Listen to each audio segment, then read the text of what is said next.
Good morning. It's Monday,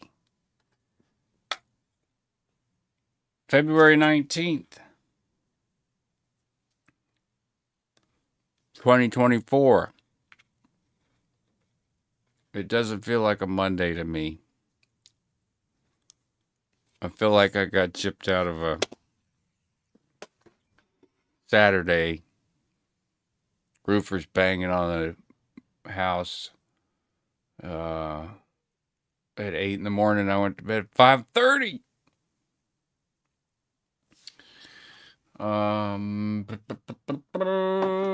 I need to grab the chat link so I can put that in the tang. That's what my mama used to say when after she had her stroke, everything was the tang. The tang, the tang, the tam, the tang, the damn tang. Yeah. Yeah. Just gonna grab the chat page here. Watch your step for time paradoxes, because there might be one just for a second here. All right. Oh, I caught it just in time. I saved you from the paradoxes. Good morning, Whitney. Good morning, Travis. Good morning, brother man. All right, I've copied that, and now I go to do this, and then I post the thing, and the thing does its thing. All right, and now I go back. Oh, look at there. How about that? Man, how about that? That. It. ¿Cómo ça va? ¿Cómo ça va? Man, last Monday, I'll show you what I was doing. And we can talk. I'm open to topical subjects, topics. I would say AMA, but it's always AMA.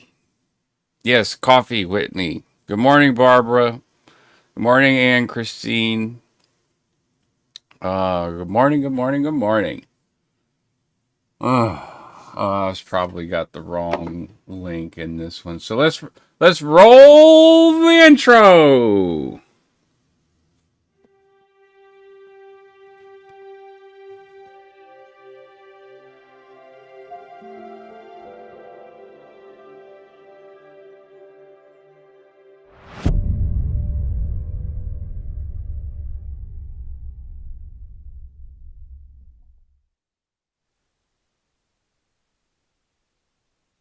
All right, what are we looking like here? I am a vessel. 6666. The meds are working.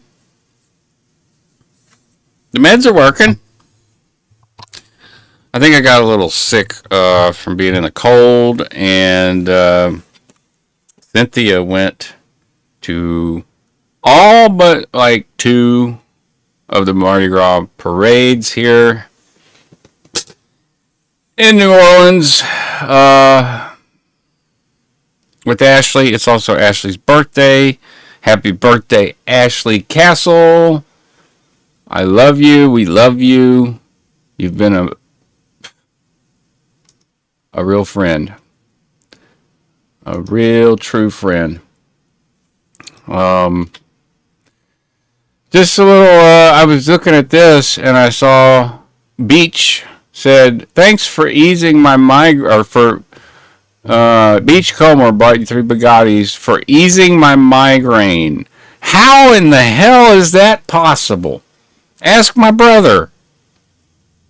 Y'all need to talk.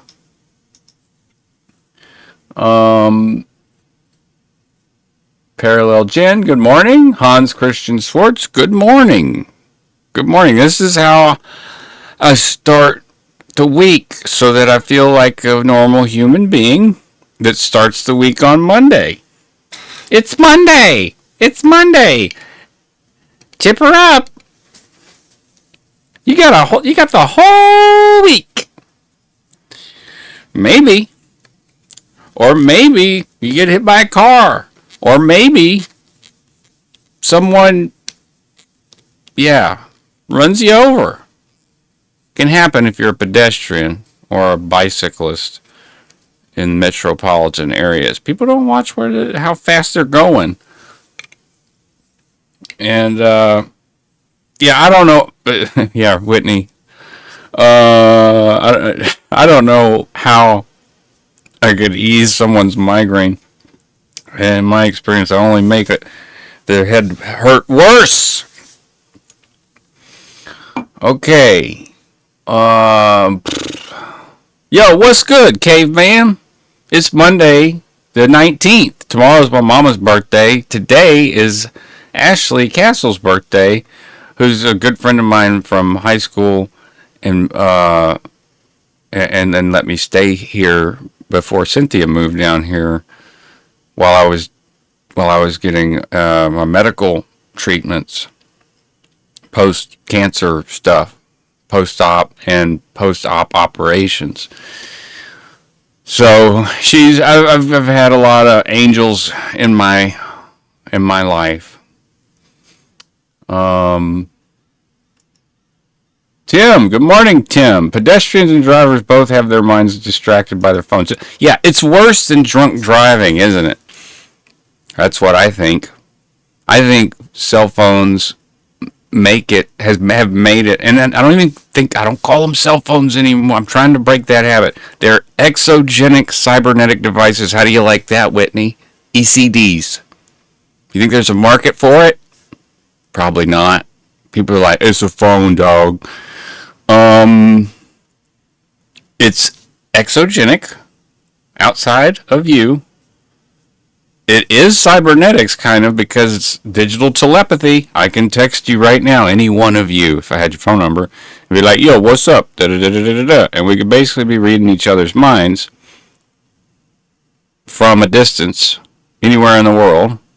How is this a phone? You know?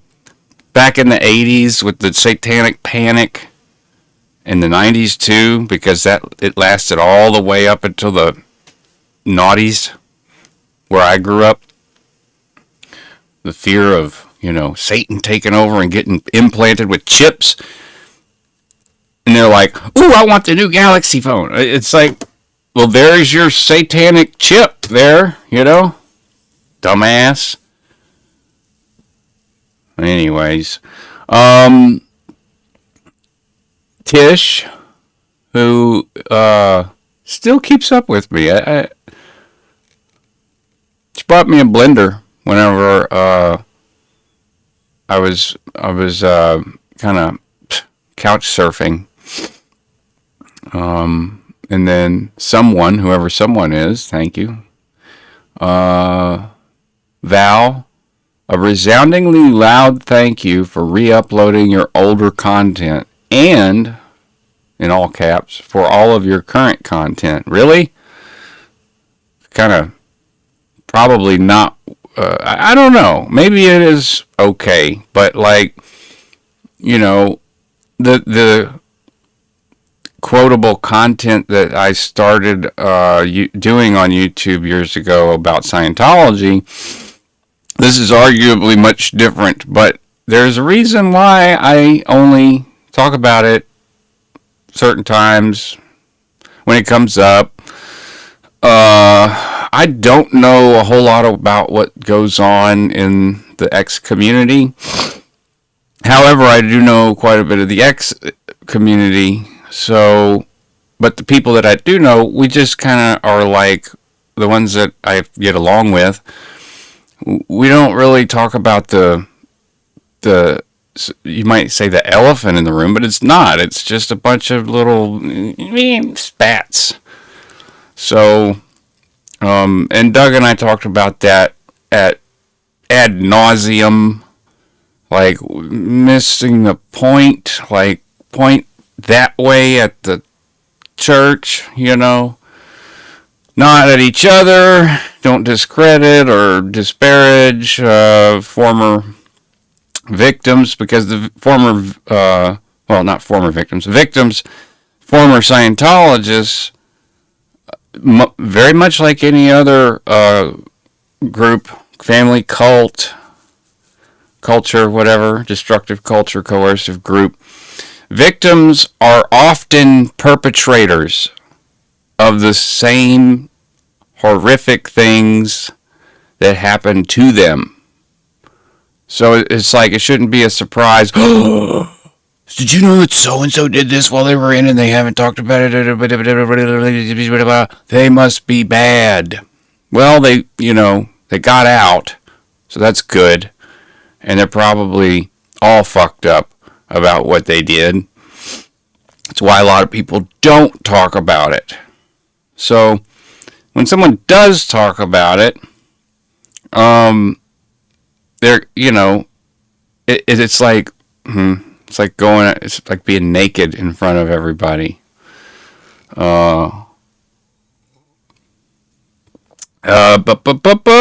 Caveman, please, dude, they're known as Palantirs. Never know who is watching you, watching them. I don't know what a Palantir is. Let's find out together. It's Monday. Wake up, wake up, wake up, wake up. It's Monday. A whole new week. Great. Just what I wanted. Palantir. Pedestrians and Palantirs. How the hell do you spell that? Palintir. Palantir. Antirs. Palantir were used for communication. Oh, those things. The Palantirs. Yeah, from Lord of the Rings. Please, dude, they're known as Palantirs. Never know who's watching you, watching them. I'm not sure. Caveman, could you clarify what you were saying is a Palantir? Yeah, I'm on a 30-second delay. Not that helps me, because in radio you had a button you could press, and the last 7 seconds, programmable up to 30, would just go disappear. But that's radio broadcasting. I'm not a streamer.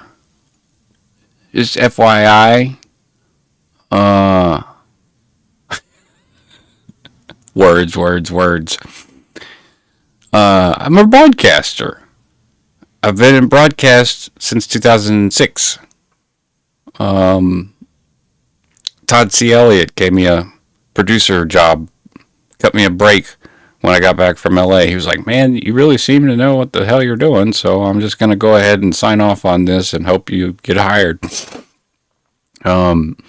If you like horror books and you like the South, he's an author. He writes books. T.C. Eliot, he's got some books about New Orleans. I heard the Lower Line book is really good. It's a short. He writes short books, short, kind of not short stories, but they're shorter books, quick reads. Yep, it's coming like the TV that you paint on the wall. These AI people, crazy loony. Yeah, Whitney. Makes me wonder, like, what kind of meds people are on in that industry. Good morning, Mandy. Good morning, Mandy Gonzalez. Bon matin. I wonder what the fuck, this is from Caveman, I wonder what the fuck Doug would have to say about all this hubbub tonic going on. Well, I think first of all he would say it's fucking stupid. I think he would say that. Bro, it's fucking stupid. Bro. That's the soundbite. Bro. Seriously, bro? Oh my god, it's fucking stupid. Yeah. ECDs, dude. Exogenic cybernetic devices. They're more than phones. They track everything. They hear what I'm saying. You know, my YouTube app is connected through here through Google. I'm broadcasting through basically Google. So, like, everything. Bro, seriously, bro. Yeah, I still need to go continue clipping all of these things. But I found out that the clips you can't put in a playlist. So when you go clip a thing off a video, like I've been doing with Doug's stuff and other things, it just takes you to the video. It takes you to the timestamp of the clip, but then it continues to play the clip. And there's really no way to get around that other than to re-record it with OBS and then upload that. And that's pretty freaking tedious, but there's some channels that I might do that on.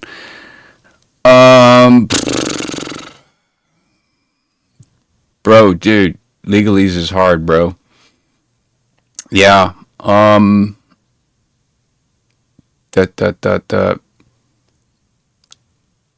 didn't finish through the comments. Tis a small contribution compared to yours. Well, thanks. I'm glad you think so. I most of the time feel like the laziest person on the planet. I'm thankful for this link as sometimes just words aren't enough. Oh, sometimes words aren't enough. Happy New Year from Beach. New member. We got, what, 17 members now?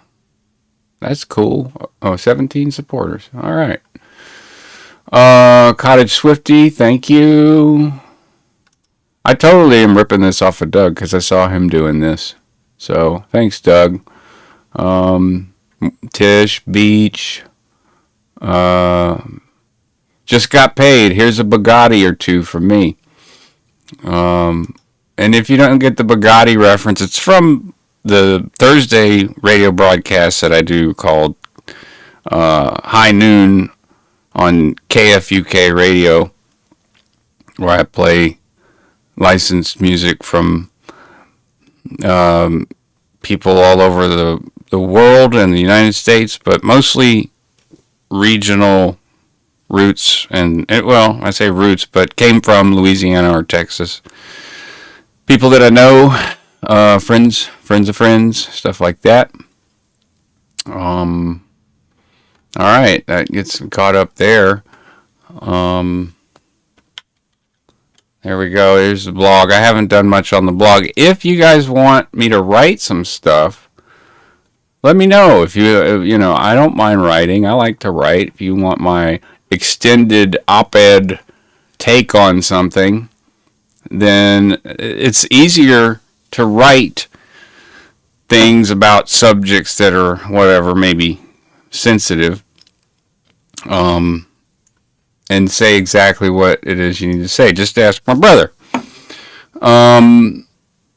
Caveman, have you ever dreamt about a thing you wanted, like specific clothing or something, that you don't post or talk about in waking life, then wake up the next day to your feed full of ads about the dream?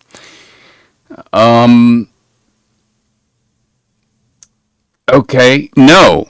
But I have obviously talked about stuff. I mean, this was happening as early as 2018 when you're talking about something, a conversation with a human being, presumably, and pick up your phone after you walk away or get home, and it's advertising to you the thing you were talking about. So I've had that happen, but I haven't had it like invade my brainwaves.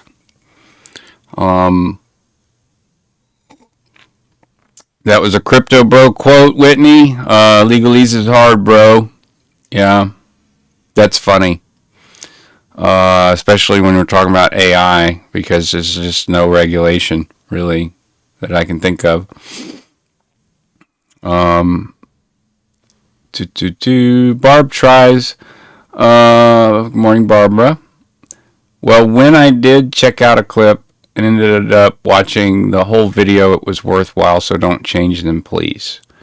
Oh, yeah. The clips, yeah, that I was just talking about. I thought that I could pull the clip, put it in a playlist, and have like a compilation, like a best of, like funny moments, silly moments, emotional moments, all that stuff from Backflash, and make a playlist. But that's not currently possible with the YouTube clipping system. It's just meant to drive traffic.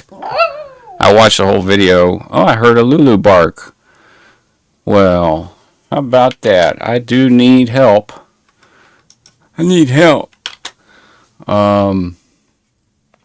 see here. F5, refresh. What's that say? Someone. All right. Thank you, someone. The hell was I talking about? Got me all distracted. Oh, yeah. Don't change them. Well, yeah, I can't. I can't change the clip format. Whitney says, thanks, Doug. Yeah, I mean, rip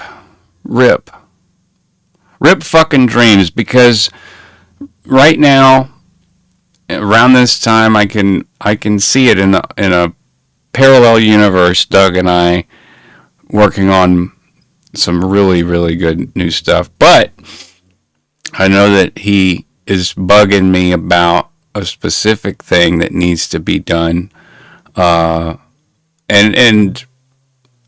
it's going to happen. I just added some things to my broadcast schedule for the week. So, in addition to doing this in the morning to get my week started, I'm going to be doing some other game broadcasts for fun with my community. This Friday is our 14th anniversary. We've been playing online games together. Diverse group of people from all over the world. It was. I never got to tour Europe, so when I got married, we never went out. So it was sort of like my. I felt like it made me more worldly to hang out with people from all over the world and learn, what I could about their culture and their languages and play games with them.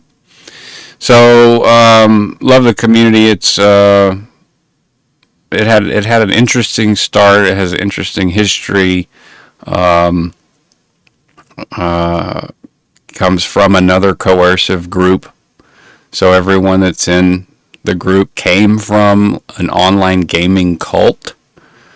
And it was based off. It was a paramilitary gaming cult, was what it was. So, Babylon. Yeah. That's me. That's me, Doug. Babble.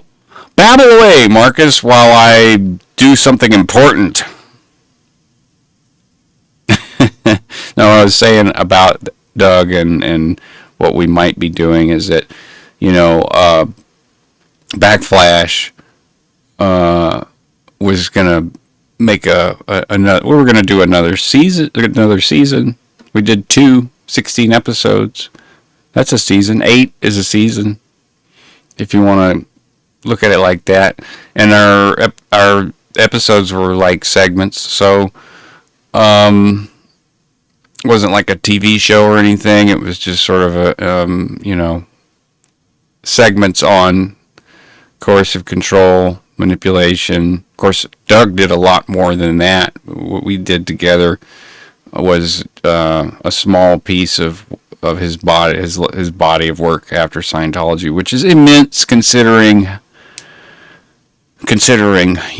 like having to work through all that. And anyways, very creative person. I fucking miss him. Rip. And right around this time, I feel like in a parallel universe, we are working on things. But in this universe, this current one, there's another person from the mission that we know who has a very compelling and heartbreaking story. And it's, just like they all are. It gets worse and worse and worse and worse and worse. And her name is Tammy Sinovac. And she was an ethics officer at the Ventura mission, now called an org. And she got involved in the 90s, and she has a daughter still in. So this is slow is smooth and smooth is fast is my philosophy. So what we got here? All I know is, this is Whitney, the entire world is suffering from osteoarthritis. I probably am, yeah. I mean, my joints hurt. And if I rolled one right now out of Keith, boy, it'd have me on my knees, like, anxiety getting the better of me. I like the Led Zeppelin reference there, Caveman. I did catch that, by the way. Barbara, does anyone ever go back to his page just to watch Signed Hollywood? I don't think I've ever seen that one. When I do go to his page, I generally am trying to be productive and clip stuff from Backflash.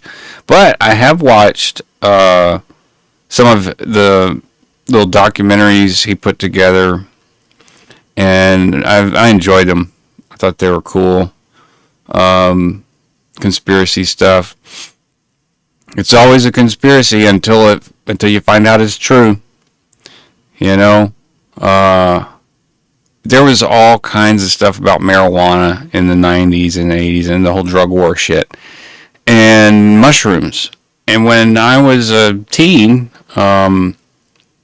living in a abusive domestic violence type situation, I took mushrooms a lot. And I recognized almost immediately that, hey, why isn't the doctor, instead of giving me antidepressants, why can't I just take mushrooms? Because it actually solves some of my problems. When I take the mushrooms and I disassociate, and then everything kind of comes into this beautiful focus. There might be some terrifying moments, but when I came back from the trip, I used to take heroic doses all the time. I would be able to cope a little better. And I was saying that shit in my teens. Same with marijuana. It's like, you know what? This stuff helps. It's a medicine. It shouldn't be a scheduled drug. If you believe in the stars and all that, the horoscopes, like Aquarius, I'm ahead of my time. And on top of that, my dad said that I was precocious, so I'm ahead of my time.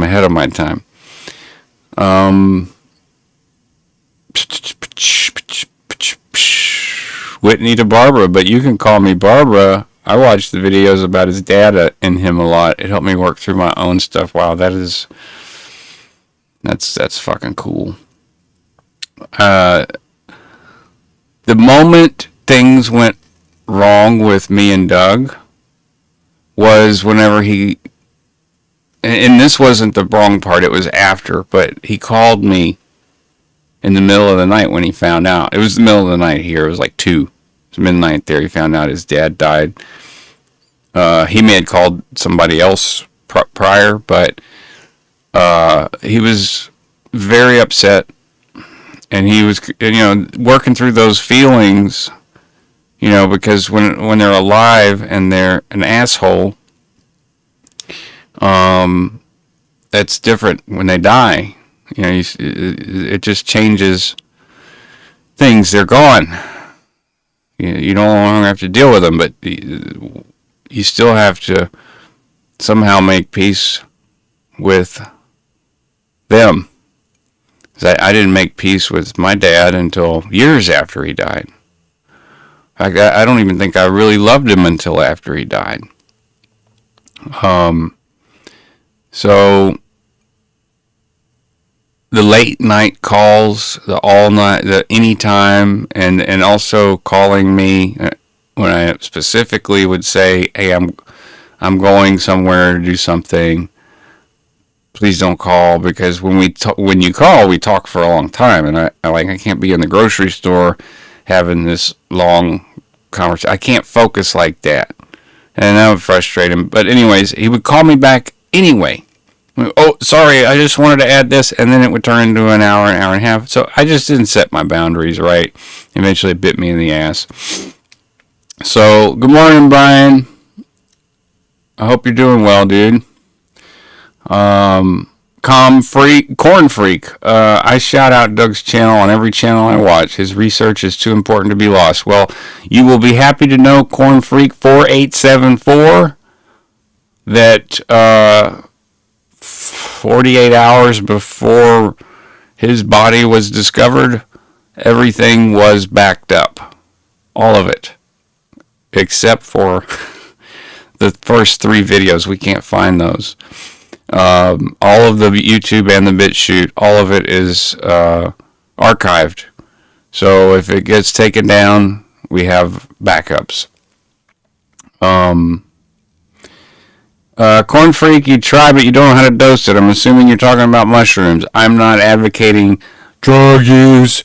I'm just saying that, early on, I saw the potential of mushrooms, and nowadays they're like, mushrooms have potential to be antidepressants. Work great on PTSD veterans. Be a revolution, whatever. Y2K. I have a buddy who went to prison for selling guns to evangelicals before Y2K and making a killing. They threw the book at him. Brian, as far as knowing how to dose it, my recommendation, I'm not a doctor, but I would recommend now, since there's trials going on, if you are serious, go talk to somewhere that's doing a trial, and that'll give you the correct set and setting, which is super important. All right. Otherwise, it's dried mushrooms ground up in a coffee grinder, and you measure that shit with a scale and start low at 0.01 milligram or gram, 0.01 gram, 0.02 gram. That's what I would recommend, because you never know how your body is going to react to it. It doesn't take a lot for me anymore. I think that because I did so much when I was younger, now it doesn't take much. And I have this condition called HPPD, which means I hallucinate permanently. It's a disorder. And it could have been caused by all that early hallucinogenic use. It's how I got into Scientology, trying to fix that problem. It was considered an orphan disease, like an acid casualty. What do? Well, you just give them benzos and antipsychotics, and if they can't behave, then put them in a mental ward, a state ward.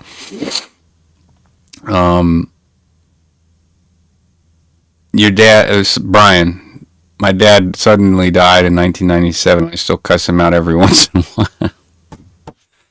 I get frustrated with my dad, my deceased father. I feel like that experience I had in January, whether, we don't know. It's Pascal's wager.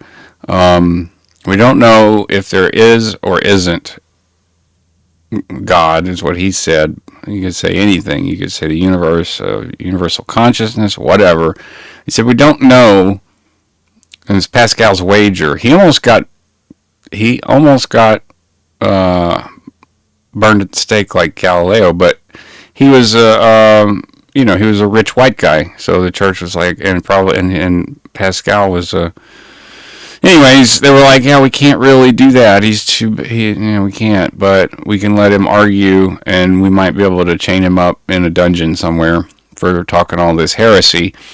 But basically, he was saying, look, all I'm saying, Mr. Pope, is that we have not seen God, but we have not seen God. There's people who have claimed to have seen God, but we don't know if that's true or not. It doesn't make that person a liar, but we don't know. And the church was like, okay, it's fine, I guess. Because he came up with Pascal's wager, in which he said, it is better to believe than to not believe. Because if you believe and you're wrong, well, then there's no problem. Like, oops, I was wrong. What's the big deal about being wrong? You die, there's nothing. All right, whoop-de-doo. If you're wrong, though, and you live your life in such a way to where belief is no part of it, you have no morality, and you're wrong, then you have a lot to lose, like, everything. And the church was like, well, that we can go with that. We can run with that. Let's run that. So, Google Martin Gardner on Scientology. Is that a request? Let's see here.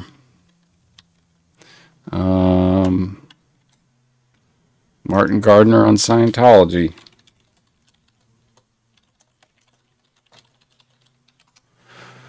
Martin Gardner evaluates Dianetics. Okay. Reference, Martin Gardner, Fads and Fallacies in the Name of Science, Dover Publications, New York, 1957, first edition, 1952, chapter 22, Dianetics. This looks good. Dianetics, from the Greek word meaning thought, is a new science of mind discovered by Lafayette Ronald Hubbard, a popular writer of science fiction. According to the opening sentences of, how long is this? According to the opening sentences of his first book on the subject, the creation of Dianetics is a milestone for man comparable to his discovery of fire and superior to his inventions of the wheel and arch. 4 ellipses. The hidden source of all psychosomatic ills and human aberration have been discovered, and skills have been developed for their invariable cure. So much certainty in that quote. That word invariable is not a typographical mistake.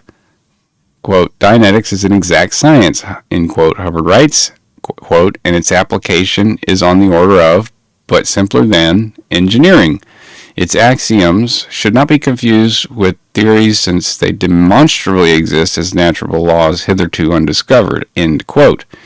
Dianetic therapy operates with mathematical precision. It never fails. These claims worth looking into. Before surveying the basic tenets of Dianetics, let us first glance at the fabulous rise of the movement. All right. All faith is an emotional thing. I believe in God because I like to, even though atheists have better arguments. Yeah, it's belief, right? There's a difference between truth and fact. Like, you have your truth, I have my truth. There's a fact in the middle somewhere where those two truths can meet. But sometimes they can't. Sometimes the facts get in the way of people agreeing on their truth. What is true for you is true for you is actually, one of those useful things that comes out of Scientology. There's some truth to that.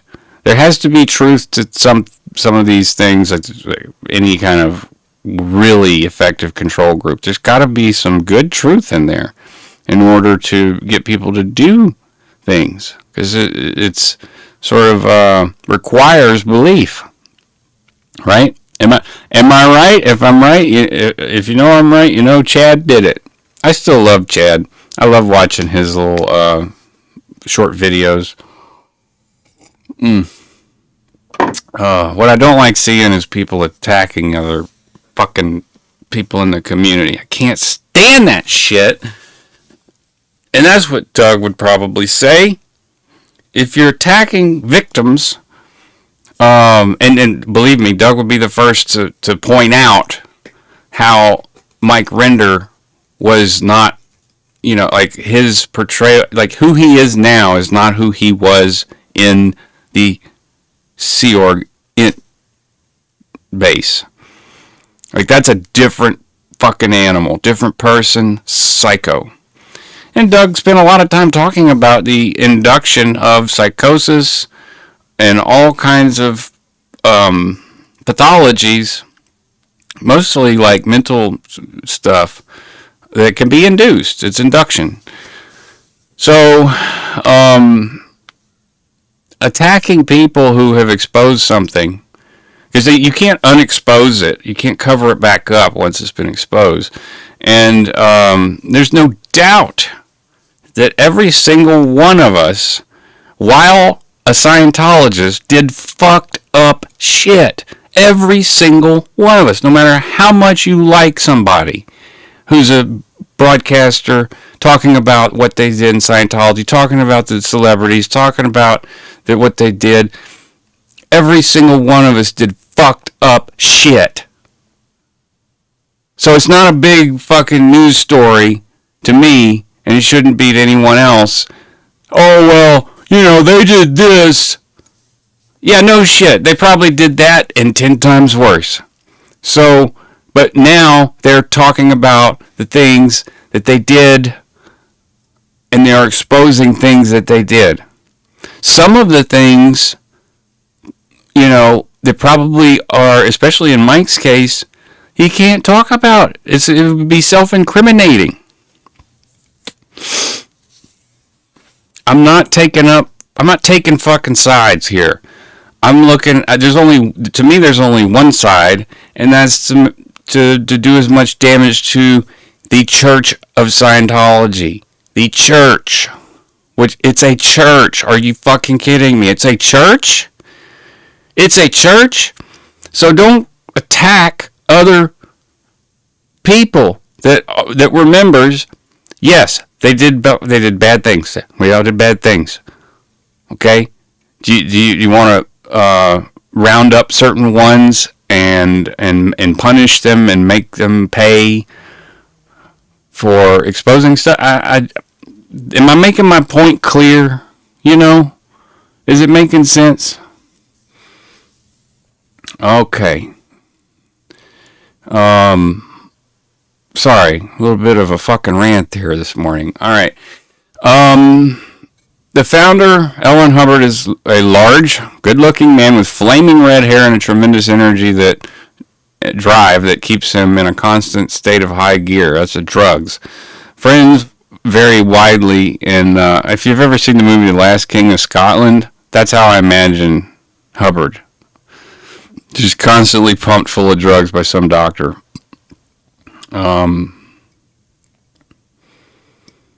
Barb, your point is clear, and I agree 1,000% have been pretty distressed about this. Well, it should be distressing. This should be distressing as fuck, because when this shit happens and people start slinging arrows at each other in a group like this, it does nobody any good at all. It is divisive. It's a divide and conquer tactic, and that opens the door for fair game. And information on people starts to pop up and where does it come from? Probably OSA, Office of Special Affairs. Oh, we can reach this person who was formerly an enemy and turn that enemy into not a friend, but an enemy that does, an enemy of my enemy is my friend. They're not really friends because they're DBs and SPs, but it's okay to use, abuse, and do everything possible per fair game, up to and including forced exteriorization. So, let's see here. Inked, welcome. Good morning. It's February 19th, Monday, starting off the week. Tomorrow's my mom's birthday.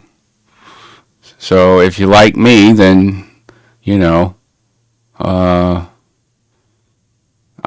she's the reason I'm here.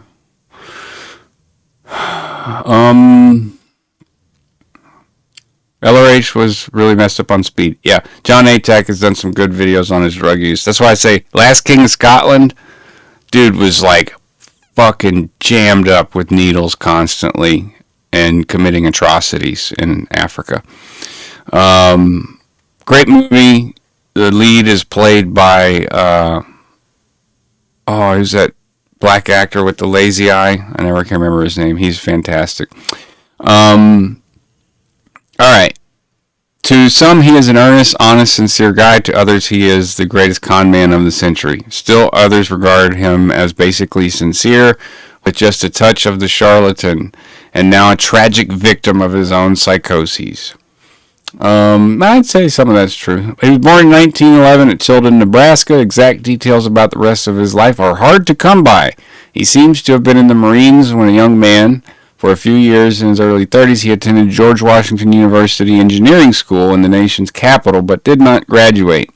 He never held an engineering job, but evidently this schooling gave him the engineer's outlook that underlies so much of Dianetics.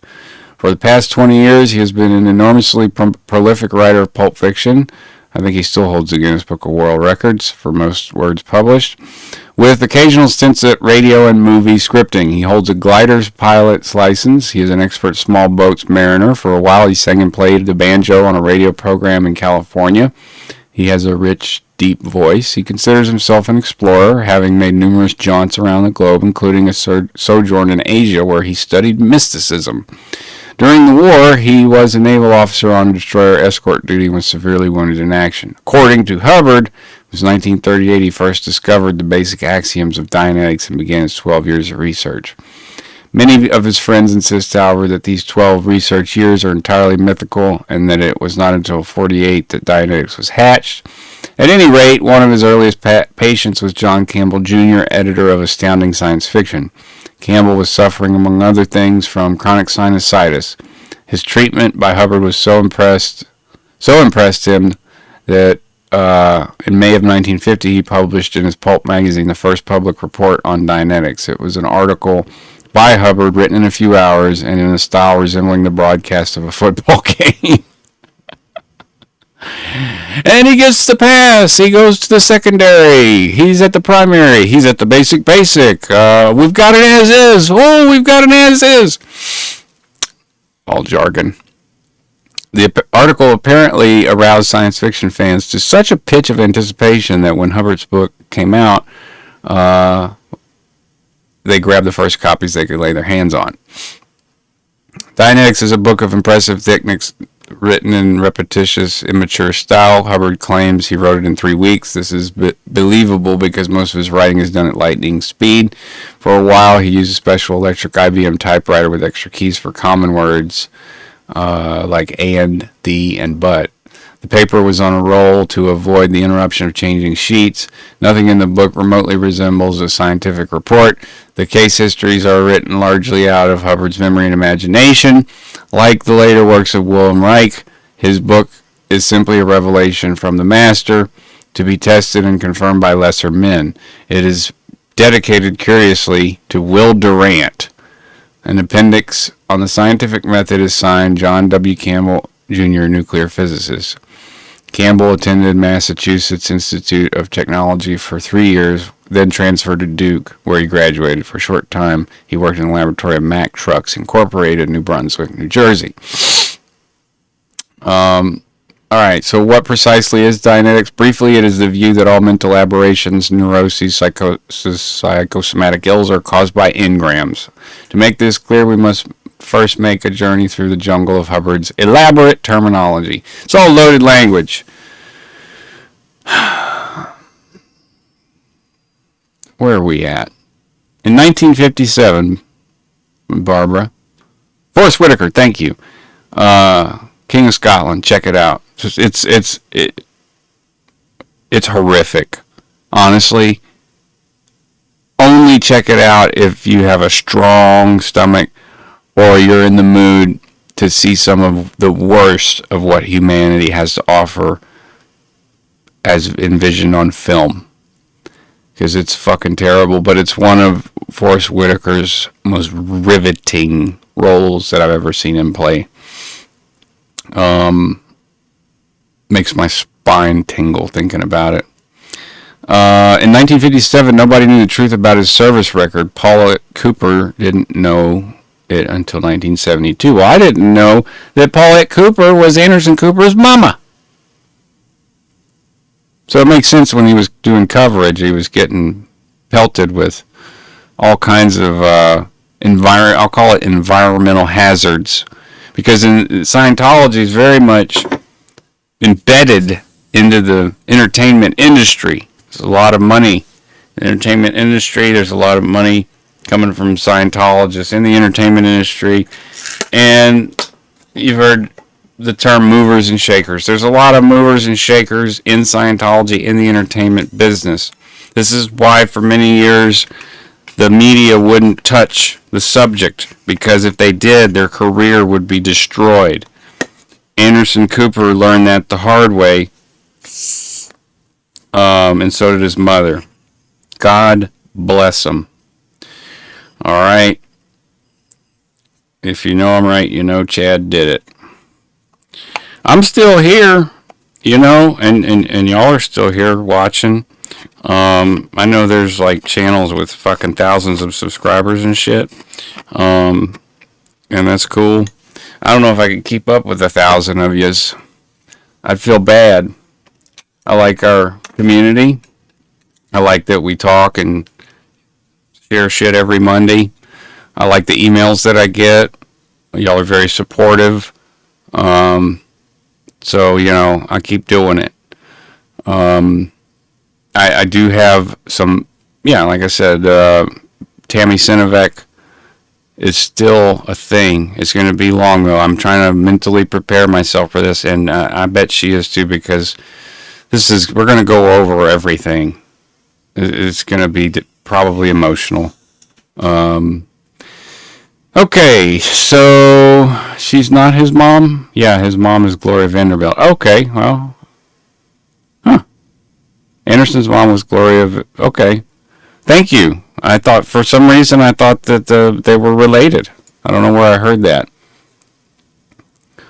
Maybe it's because what Barb said. Paulette Cooper wrote The Scandal of Scientology and was nearly fair game to death. Yes, Brian, it's time for a toke. Let's play the music again just for fun.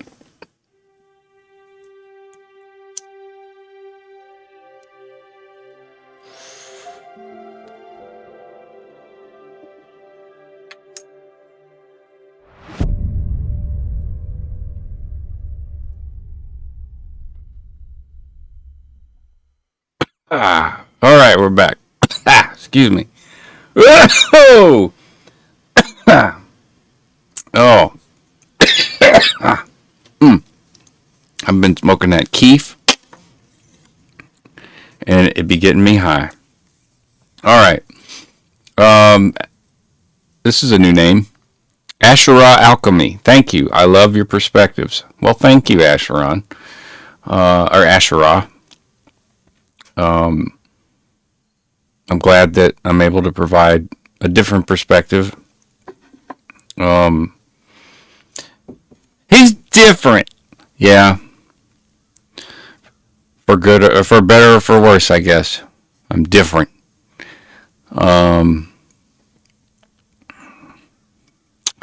So Tim says, I live in Asheville, home of the Bitmore estate. It's such a huge, rich place. It costs $110 to tour the dump. Are you kidding me? To tour the dump? That's fucking... You can really tour the dump for $110. Yeah, I want to go check out the Bitmore estate. Take me to the trash section. I want to... $110, that sounds like what about I could afford. I'll go to the trash section and we'll call this a vacation. No, Asheville's a wonderful place. Great music scene. I love the campuses over there. We used to play there. It wasn't a regular stop in the noughties, but yeah, once or twice a year there was a festival at the North Carolina School for the Arts that's not too far away, and we would hit up Asheville and that place. Tammy's here. Good morning, Tammy. It's Monday, the 19th of February, 10:58 a.m. Central Standard Time, which would make it 8:58 Pacific Standard Time. So, good morning. Have some coffee. I'm really enjoying your pictures. The one you shared that you said you liked, that is an amazing photo. You know what? Because a lot of the multimedia publishing that I'm doing, specifically like in and around Louisiana, Delta Gold, the Mississippi Delta. So it kind of includes Mississippi, Alabama, Tennessee, Texas, Louisiana, the Delta. This is a huge river. Lots of people all around here. And the culture is, it varies from here in parish to parish and everywhere else, county to county. But this is an area we call South Central. Like as far as touring goes, you have the Midwest, you have the West Coast, East Coast, and South Central. And then you have Texas. Texas has its own damn thing. The photos, like a lot of those birds are migratory. Some of y'all may not know what the hell I'm talking about. Tammy Sinovic is also a very avid bird watcher and photographer. And she got some really nice cameras and gets some great shots. And she got a shot of it looked like a pelican. But a lot of these birds are migratory, so I recognize them. They come up and down the coast, and they catch some kind of headwind or some shit, like they go across Baja, and they end up here every year. There's over 4,400. I got the book.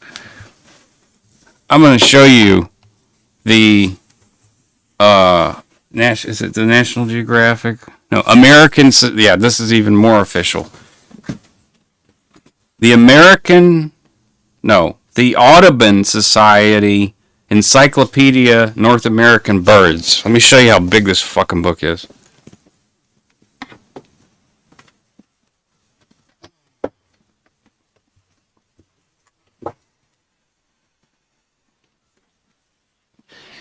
Okay, I ain't gonna lie, that kind of hurt to do that. Oh. Okay, here's the front. Big eagle. That's probably why I was thinking America. But it is North American birds. Look how thick this motherfucker is. Pardon my français. We could find exactly any bird with this. Exactly any bird. Alright, including all corvids, which are my favorite. If you want to see me doing other types of streams and hang out and chat, if you're a gamer or if you're not a gamer and you end up in one of those things, just sit and watch for a little bit and see what it's like, because we're nerds and it's sometimes weird. You have to figure out what the hell is going on. What am I watching here? I had the same issue, and sometimes still do, with some of the stuff Stella and Stone watch. I'm like, what am I watching here? I hear the crows. They're wanting to get fed. Okay, that was a little side trip there. Good morning, Beach. I gave you a shout out from the. I went through the comments, and you have that book. You're lazy, so of course you have a. See, that's probably the more modern thing to do, isn't it? Look at me with all my fancy shit and stuff, and I'm like, book. I have book. We find thing in book. It's a lot more work, honestly, because if you can have a Whitney can tell us about image recognition, maybe in AI, and how it's being integrated all over the fucking place, and we don't even really know about it. And what's that gonna do to the world at large? I don't know. Anyways, you made a comment. Thanks for easing my migraine. Later, Tammy. Hope you have a good day. Off to work. Yeah, I realize I can't catch everybody before they go to work. But, it could be a drive to work, listen to this fool talk shit. How in the hell do I ease your migraine is what I'm wondering. How could I ease anyone's migraine? It feels like all I do is give people a fucking headache. Or maybe it's that I just give myself a headache. I can't trust my own thoughts. That feels like I need to play a dramatic cue there when I say that. And I don't have one ready, of course. But I can't trust my own thoughts. I'm working on that. But the reason I can't, I think, is because I was raised wrong, wasn't raised right. No, I was taught at a young age that certain things that I believe are wrong were the correct thing to do. And luckily, I can say this. This is sort of a, shout out to teachers and counselors and school systems, at least in Louisiana, hopefully in other places, that have, poverty and domestic problems, like like frequent domestic violence and alcoholism and all these things that seem to kind of go together like a group mental health care crisis. Back in the 90s, my counselor had my emancipation papers ready to sign, and had called my mother to the office at the school to sign them. I had to get her to sign them. The counselor couldn't ask her even to sign them, or didn't. She said, if you want out, because your situation does warrant it. I've been coming to school with bruises and shit, and they called CPS several times, and every time it was just me and Ira at the house. So, of course I'm not going to say, yeah. And the cops were like so glib about it. They said, hey, we're just checking on you guys, white suburbia people. We know you're good people. So, are you beating on this boy? Boy, is he beating on you? I mean, what do you think the answer is? No in both cases. So, I was taught that a lot of, and I learned through physical means what would be the equivalent of thinking what is correct thing to do, correct behavior. Because this is, this kind of shit affects your behavior. If you're getting, even, it doesn't even have to be daily, but if you are getting physically assaulted at all in a relationship, even just once, if you think about what caused it, like, there's no real, like if it's emotional violence that leads to the physical violence, I can't think of a single scenario where you should stay in that environment. Yet many of my friends' mothers also had husbands like that. And even before a generation, my grandparents, before they settled down and calmed down, chill the fuck out, realize, holy shit, like, what am I doing? Because they're the greatest generation. And that was sort of their big epiphany, like, oh my God, like, we can't just be beaten on shit. They're going to rebel. They did, the 60s. So, this behavior modification shit can really affect you for a long time on a developmental level, psychologically. So when I left, and I was very happy, and of course, but I had to make ends meet somehow at 16. So the transition was pretty fast and, well, I guess furious. I'll just go with the buzzwords. And as soon as I developed or contract, whatever, however this works, the HPPD, I had a lot of anxiety, and I couldn't even function. So that's when I ended up in Scientology. And in Scientology, I learned a whole bunch more wrong things that I believed were the correct things. All that to say, physical violence, domestic violence against the partners, in my experience, there's just never been a case where it was the right choice to stay. Never. Does it lead to doom? Not necessarily. You can live a miserable existence and not be doomed, I suppose. Not feel doomed. But there is a lot of disassociation that is required for that. So, which oddly, psychedelics and hallucinogens are disassociatives.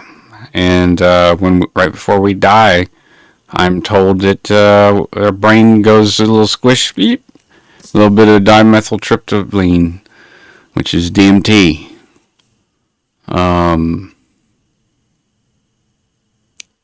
Which is a dissociative. Hallucinogenic dissociative.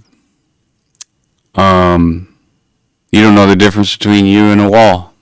It's all the same. Everything is one thing.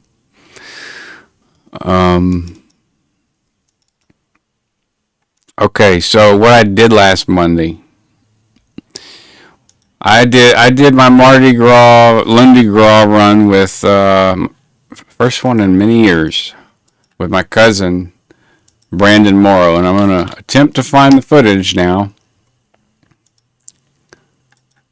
and show you some Lundi Gras. Are you kidding me? Oh, hold on a second here.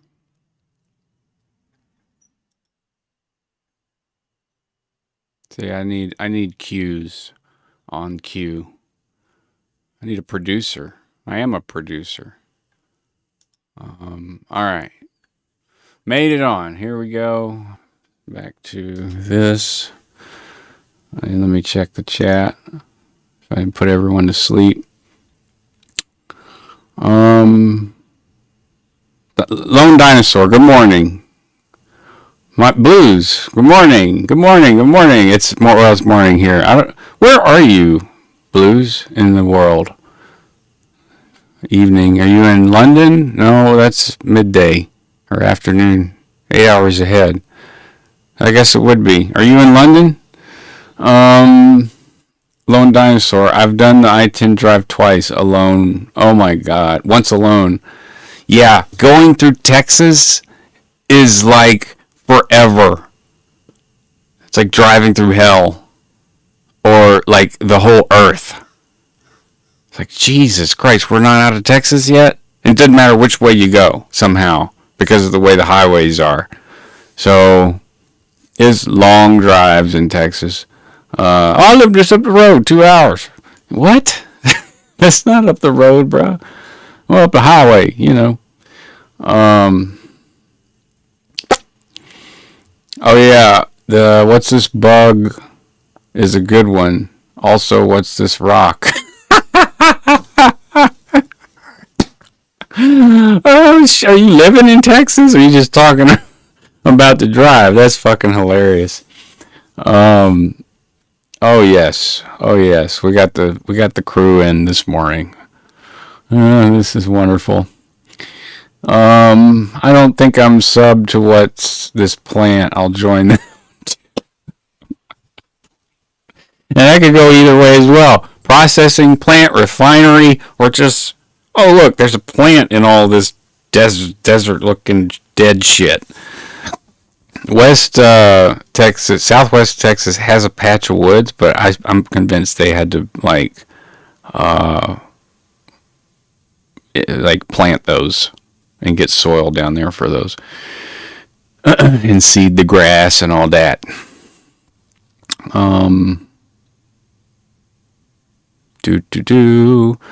Oh, okay. Barb at Inked, we're talking about games. I play Match 3 online poker, and that's about it. Okay, well, right now I'm playing a couple of games. I only have a few installed. There's a game called Enshrouded, which is a newer game. DayZ, which is a zombie survival game, which I'm going to be broadcasting later tonight and I'm calling the broadcast Mondays with a Z, because DayZ. And I feel it's appropriate on a Monday because it's a bunch of zombies, basically. It's zombie survival, so it's like real life. And then the server that I'm going to be playing on has a tendency to crash, and there's a lot of development problems and frequent restarts. So I think that whole meme of Case of the Mondays works good with that. And if Stella will play Stardew Valley with me, I would definitely be into that. I have Ready or Not on Thursdays called Ron Story Bro. It's a broadcast I do on the Crow Bennett channel. And we're building a giant, basically a giant obsidian tower in the middle of a volcano in this server on Enshrouded. It's like a Minecraft style game. And it's a Theta trap. My friend Nick, who has some family that was affected by Scientology, and a subscriber. I've met him a long time ago. He was one of the first subscribers. We play games together, and he's a site administrator and he's a really talented guy, very generous, smart, kind. But we were in the game, and he's like, "Are you trying to trap some Thetans in there, bro?" Because I started building in the middle of this. I saw a volcano, and I'm like, I want to build a base on the volcano, like above the volcano. And hopefully it doesn't ever erupt. But if it does, it's going to be made out of really, really hard to get material that's basically indestructible, obsidian. And so there's my nerd stuff. Cynthia encourages me to be more nerdy, so I'm nerding out. Those are the games I'm going to be playing. Yeah. And I will be clipping stuff from that. So let's find the Lundi Gras, Mardi Gras stuff and get into it's 11:17. I got 43 minutes left. I even did my little broadcast, what do you call it? Station ID. You're listening to In Theta.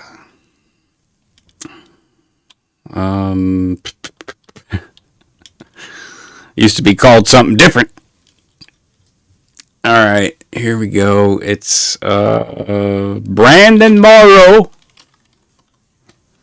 who, if you do not know, is a fantastic Creole Cajun fiddle player, and is my first cousin on my dad's side. So let's see here. Where's the videos? 4 days. This will be a week ago. Here we go. Okay. Curie de Chamontier, Basile, Louisiana, 2024. Let's see how many videos there are. Here's one. Let me turn the sound on. That was not on me. Oh no. That was not on me. Oh no.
Hey. All right. That was early in the morning, and they was drinking when I got there at 7.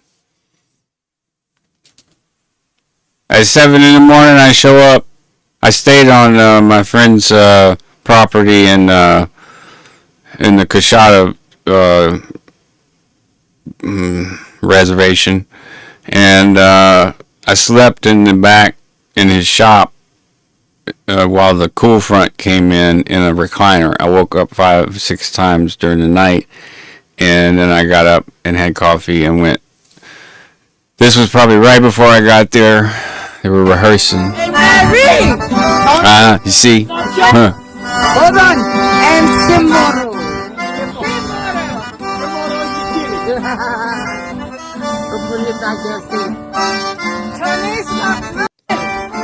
Oh, she said my papa's name. Wow. Okay, what else we got? Oh no. That was not on me. Oh, wait a minute. I got the sound for... Wow, it's playing multiple videos. What the hell? Facebook. Alright, so this is what we were doing all morning. Triangle dude took my place. I had my leg like that. I had the shaker. Let's see, we got 18 more here. But I gotta, seriously, I gotta mute the video per video? What the hell? Facebook. What is going on? Are you doing updates? I go click on the X, and the X comes up over here, and I can't. Let's F11 that shit. I mean, for real. I had my leg like that. What's up with that F11? Go here, mute this. Okay. Exit full screen. Here's probably another song. Oh, yeah, I was here for this.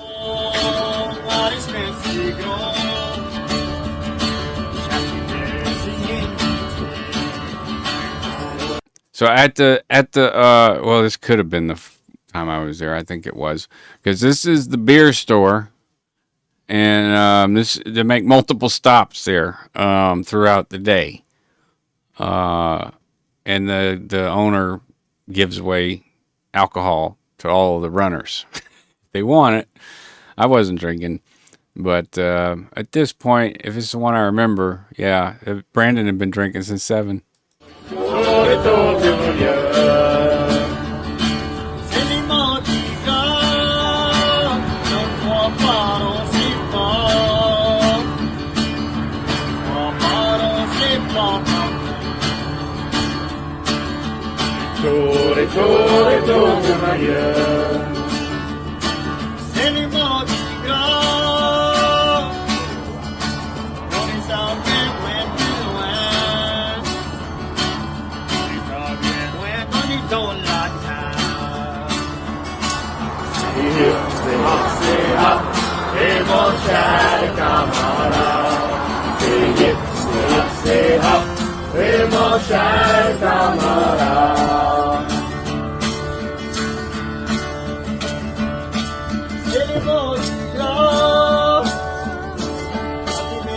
That's my shaker.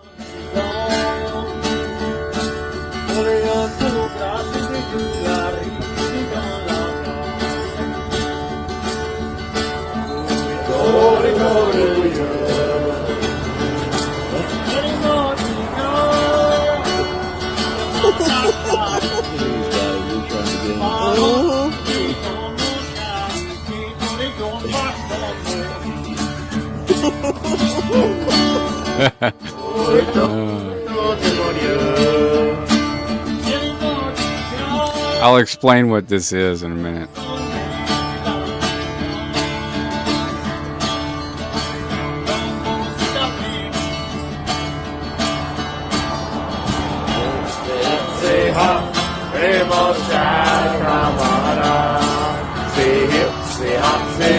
Give me something, my friend, my comrade.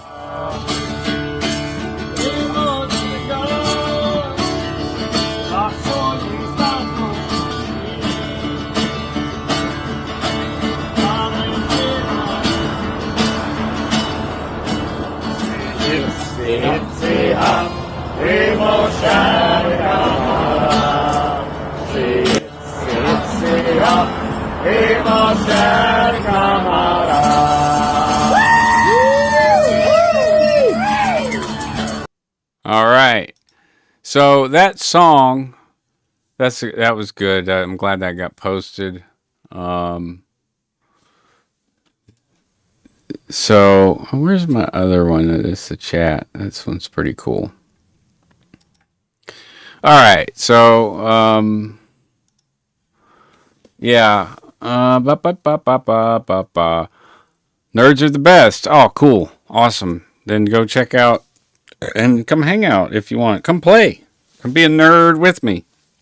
I love to nerd it up. And I got lots of nerd friends. Nerd up. Know what I'm saying, man?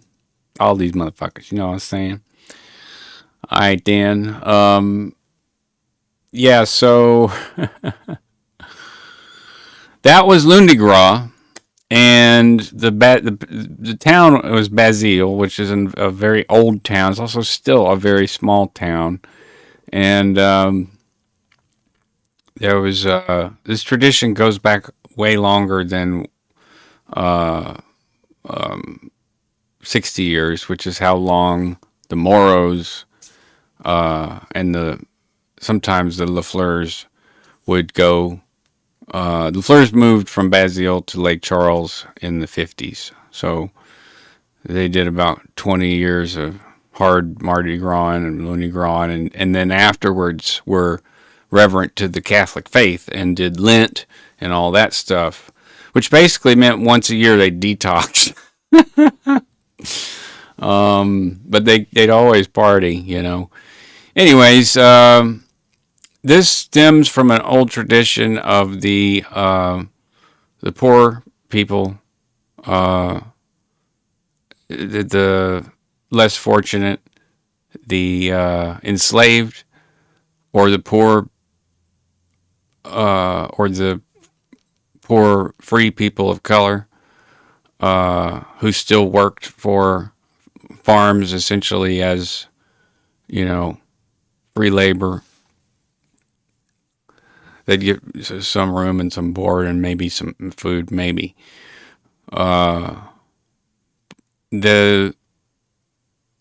Especially once the Native Americans were gone, like, I don't know, it just seemed like historically that there was no one left to fight them back. They'd already sort of conditioned black people into this state of fear.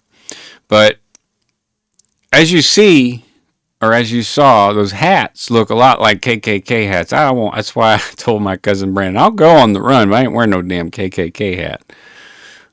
He said, well, you better make a headdress then. And I said, well, I'll do that. And I did that. That was what that video was last Friday or whenever it was. And I greatly appreciate the support of y'all coming and watching me make it and burn my fingers with hot glue. The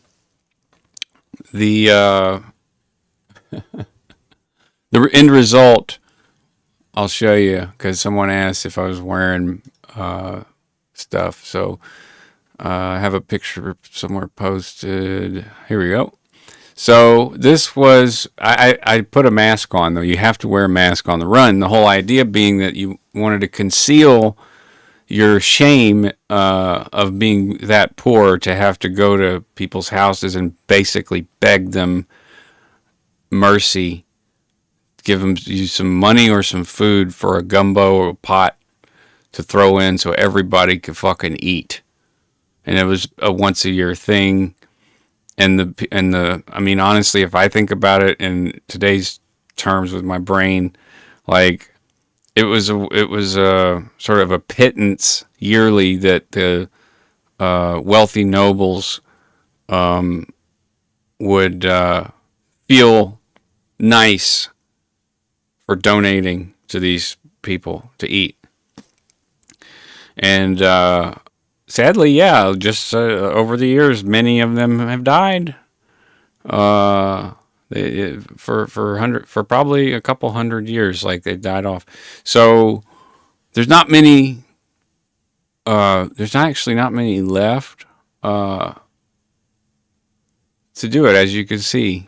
Most people go to the Mardi Gras elsewhere because they're parades, but this tradition, it stems really from a Catholic faith type thing, but beyond that, it's a human thing, because, like I said, these wealthy nobles, once a year, they'd be like, oh, well, we can't just shit on them forever, so, okay, here, have a chicken, and sing and dance while you're here, you know. They're more than happy to do it, because when you're starving, man. So yeah, make a little dress up, make it to their liking. You know, that design of the hat is actually not related to the KKK per history. There's Rick, my buddy at the Grammys. Look at that. That's a fancy background. So okay, yeah. So those hats, right? This one, we'll watch this one too.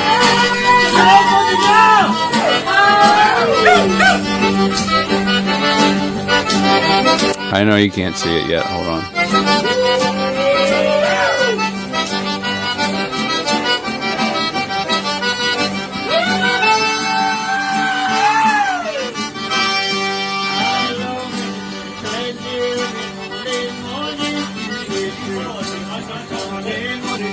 So what I'm wearing here is my headdress that I made last Friday with everyone's help.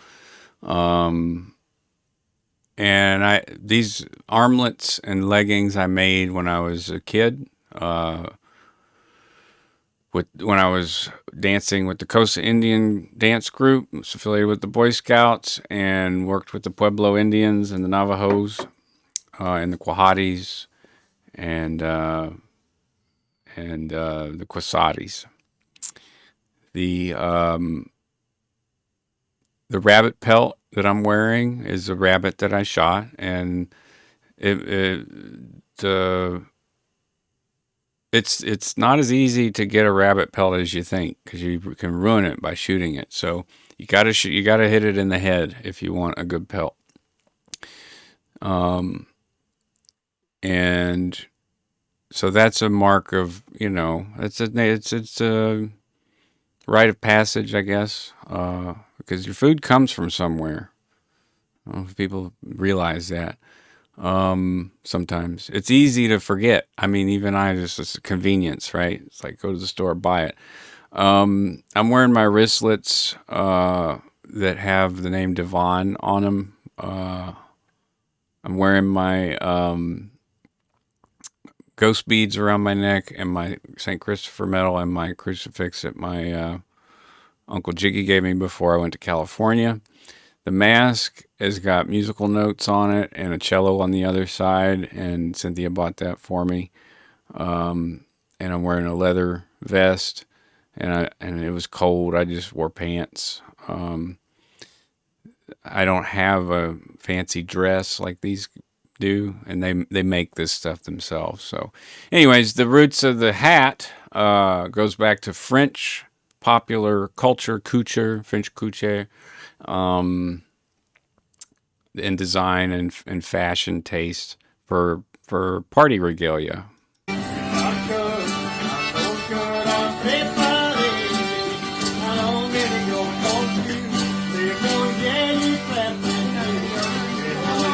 You gotta press the back up.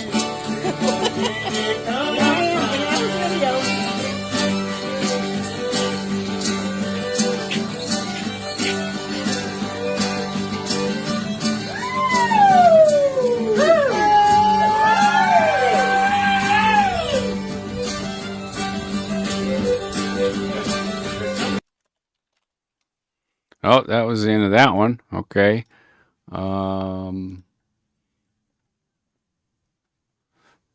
when I got there, and I don't know if I can find any more. Let me see. Faye Ranella. Faye Yoder. Oh, come on.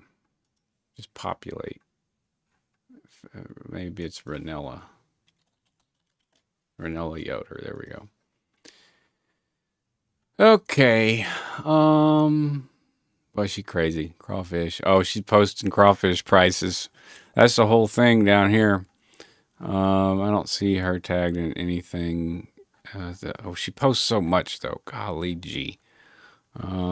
Keep going, keep going, keep going, keep going, keep going, keep going, keep going, keep going, keep going, keep going. This is all within 4 days. Keep going, keep going, keep going. I just don't post this much, and people post this much. Like you just spend all day on Facebook. God damn. But then I think about it, and like I'm on YouTube like all damn time. So, but one is different than the other. That's for sure, right? We can all agree on that. There's a courier. Okay. Well, I don't see any pictures. Here's some memorabilia that is made. Oh, I have that exact same thing. Back that jazz up. That must be from Walmart.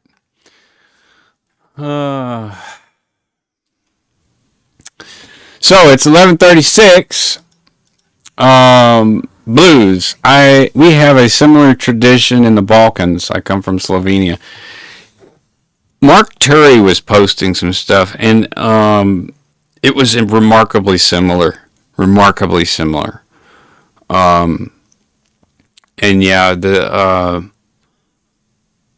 I would say that the wider, bigger, Pope worship and Catholic faith that has, strong membership, strong arm Catholic. Let's call it big Catholicism. I like that. Totally different breed. It's more, honestly, it is more like mystic, what do they call it? Christian mystics. Like leftover pagans, in one way to think about it.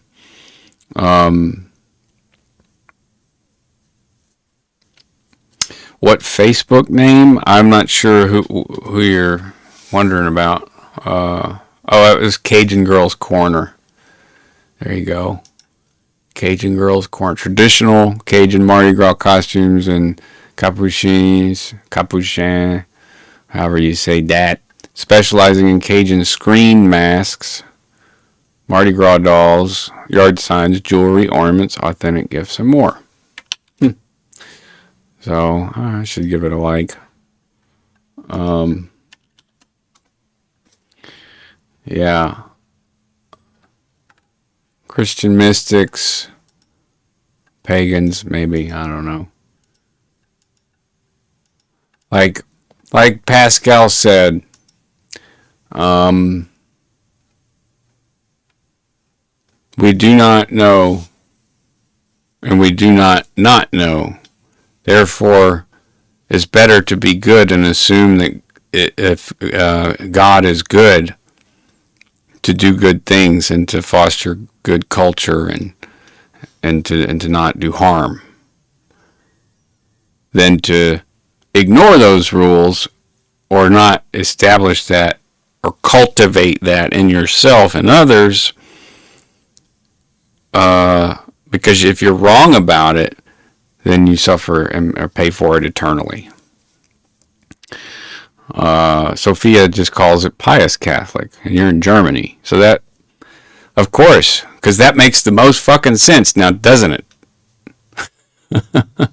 A pious Catholic. I like that. I like that better than Christian mystic. Because, like, when I talked about my experience, I'm very well aware of the drugs that were being used during the procedure and how that could have been just one massive hallucination. I don't, however, know how someone can be dead for 24 minutes and have the same similar experience. Like how I could have that kind of experience without being dead. So, but I also know that there's this death that can occur while you are taking hallucinogens. The death of the ego, the dissociation of yourself, and the sort of integration into everything. Like, you're not you. That's not. Those are just thoughts. There is to use a Scientology word, there is an isness about you that is not definable. There's like a blueprint or a encryption, like an encryption. You could think of it as holographic universe theory or whatever, however you want. But there's something special and unique about you, and now I feel like I'm sounding like fucking Mr. Rogers. Dude, I wish I could play the keyboard as good, at piano as good as Mr. Rogers.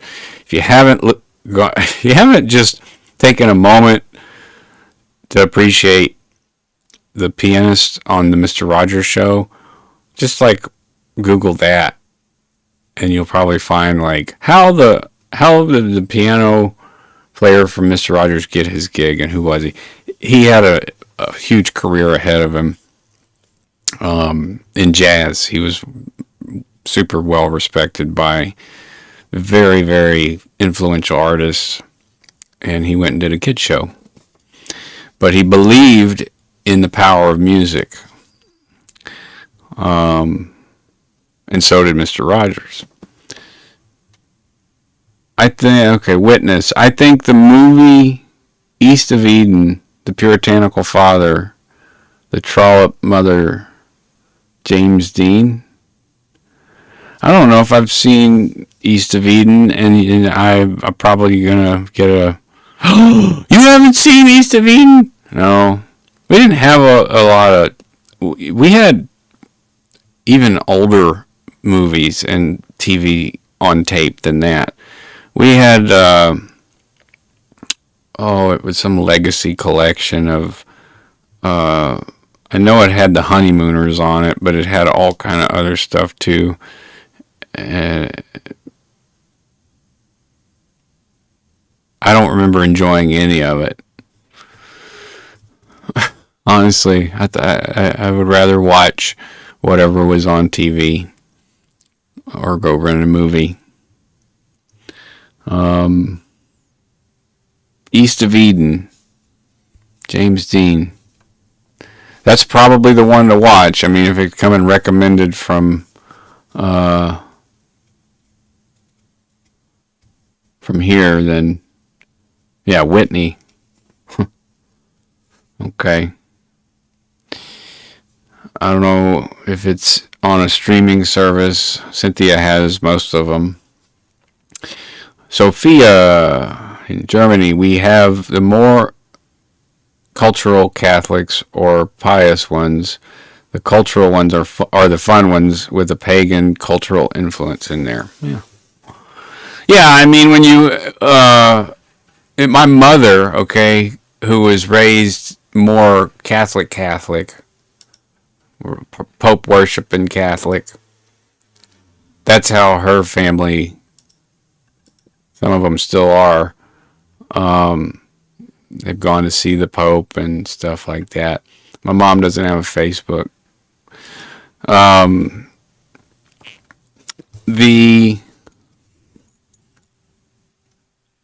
What you call it?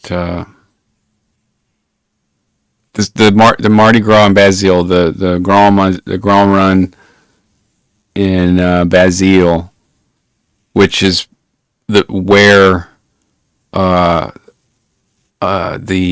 have some of the oldest Mardi Gras traditions. It's so weird because Basile is such a small town and it always has been, but it's just been there forever. So, the ones that moved away, kind of integrated into the big Catholic Church, big Catholicism.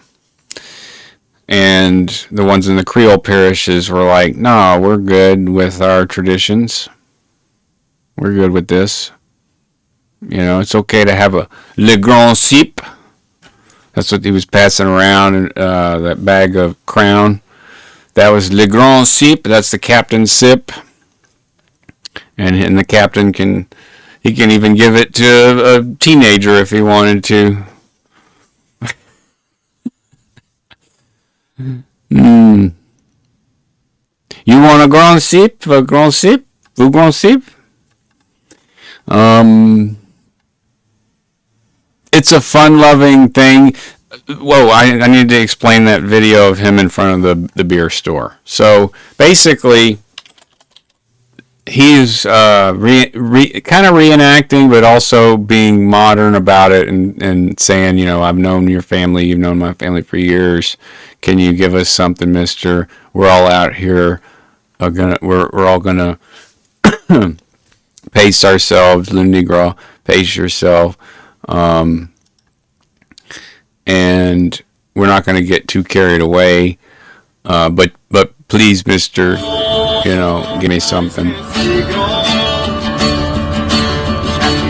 And you'll see him at certain points physically addressing the guy.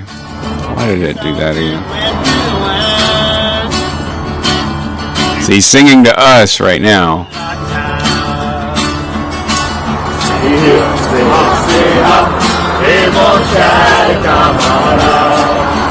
And that's why he's called the captain, because he's sort of a rallying person. He is the person that has to take people from house to house to house, and they go to houses and businesses. There's not many businesses. as they say, it's Mardi Gras, Fat Tuesday. And I ain't got no food at the house.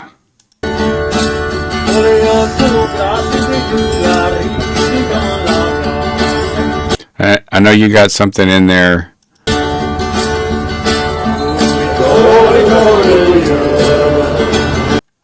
Oh man, I don't remember what that means. I think it means we're all hungry. It's a refrain. We're all hungry and we want to party or something.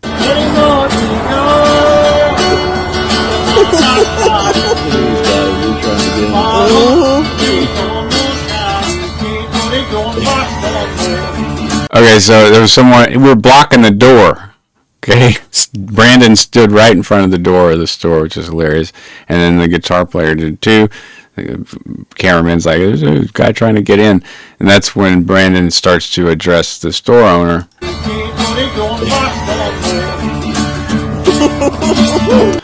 So usually at this point you can ad lib a verse and make it personal, and so that's what he was doing. I don't know all of what he said, but they usually at this point are like, and with his demeanor and attitude and manner, he's like, "Man, seriously, I ain't got no food. I need something to drink. Something. Can you give me something?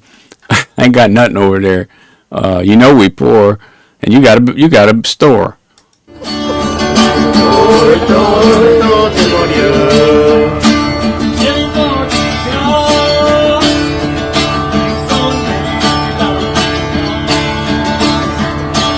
And then now he's saying, if you give us something, then you can come to the house, you can come to my house later, and we'll fix it, and we'll have it ready for you whenever it's done.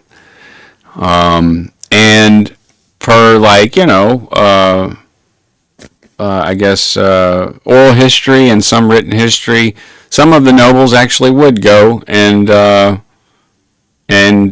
fraternize with those people. Those people.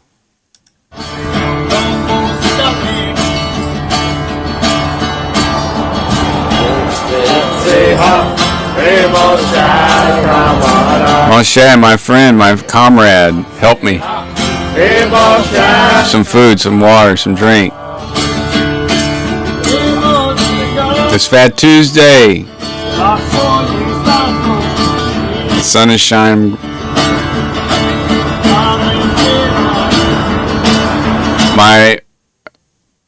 His uncle, yeah, he said, my padre is so cool. My uncle, I think he said my uncle is from here, basically. Or godfather. Padre is uncle.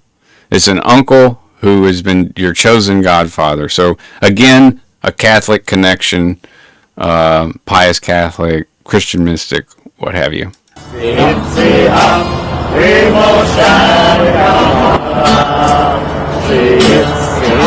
My friend, my comrade.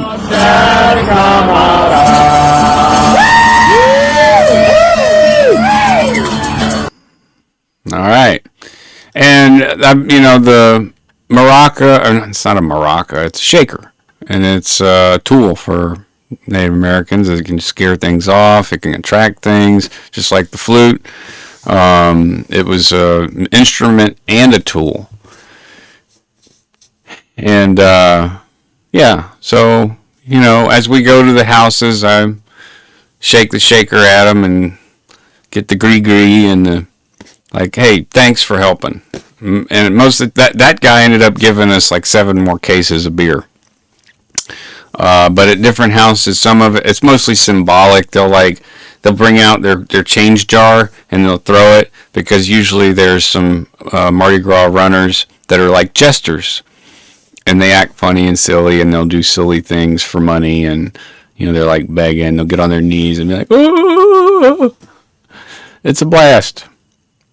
And that's the kind of Mardi Gras that I like to do. Amy Jean had some questions about it, but so there is that. I feel like that was, yeah, I like that better than going to a parade just to get throws. Now, I'm not knocking it. It's just not for me, especially with that many people crowded in one space. I get, it didn't used to happen, but I do get in crowded spaces, I need to have a safe room.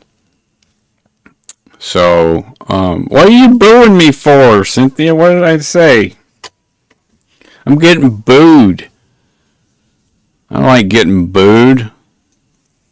Yeah, Whitney, it was fun. My cousin Brandon lost his dad, who was the captain for 25 years after his dad died. So it's been, the Moros have been doing the Bazille run for a very long time. Three generations that I know of, that Brandon knows of. Like, and it could go back even further. I don't know. I don't have the Moro family tree. And the Lafleurs too, because they were all from in the Bazille until the 50s. Most of them moved out. So they would do the music and the dancing and all that. So yeah, now I feel like I'm getting back in the groove on Mondays. It's helps me establish a routine, and Central Time tonight. Case of the Mondays. Like, actually, I could probably do it. I'm trying to think of when would be a good time to do it. Case of the Mondays, because I don't plan on doing a broadcast that's more than 2 hours on the DayZ server. But I'm gonna need to have my my buddies that are on the server in my ears, and I'm not sure if I'm not sure if I should be broadcasting their commentary. Not all of them are aware of, like, it's you're being broadcasted right now. So be respectful. Because we can be horribly disrespectful towards one another. It kind of was part of the whole and it's all humor mostly. Like, it's jokes, digs, like when you dig on your friends, pick at each other, is that kind of stuff. But if you're not in on it and people don't know, then it's like, wow, that is really fucked up what that guy just said. So it ain't nothing like that. I'll figure it out. But I think that Monday is a good day to do it, because Monday all the zombies come out from the weekend, and in the customer service industry, you got to deal with them. And in every job, you have to deal with the zombies. So, good luck with your zombie walk for the rest of the week. Oh, until next time, live long and prosper. Thanks, everybody, for hanging out. And I'll see you where I see you. I'll be broadcasting a lot this week and in the near future, the way of the future, the way of the future. I will be broadcasting on 5 different channels, and I'm getting together another computer to run 24/7 with a whole bunch of music and this kind of stuff and other things. But it'll be programming. We're going to do some programming, multimedia. Just going to do it ourselves because I'm so hardcore indie like that. Anyways, have a great day. Getting off 3. I still have 3 minutes. Still have 3 minutes. I do like to try to be as close to the time as possible, so I can just go blah blah blah blah. TTFN. What does that mean, Brian? TTFN. Remember to breathe and hydrate. Yeah, thanks for reminding me because I definitely need both of those things. I didn't take my medicine yet either, so I should do that. Get some more water and stretch my leg, get up, move my blood around, and maybe take a shower or something, and then I'll make a thumbnail for Mondays. Sounds like someone's got a case of the Mondays. And then I think Wednesdays I'm going to do something, and then Thursdays I do the tactical realism game called Ready or Not, which is basically police infiltrations and dealing with hostages without hurting them, dealing with criminals without hurting them. The whole point of the game is to get through it without hurting people. We fail miserably, and that's the fun part about it. But it's in a genre, I guess some people call tactical, and yeah, it requires a lot of discipline to do really well. There's like Navy SEALs and stuff that play this game and get S rating, which is superior on these situations. You have a situation room, you go deploy, and then you try to complete the objectives. It's 5-man teams like SWAT team type stuff. But the subject matter is quite compelling. The things that you're doing. All right, it's noon. Y'all have a great segue. And I'll see you next week. Adios. I'm going to do the party thing. All right. You guys reach out if you need something. My email is on the YouTube. See y'all later.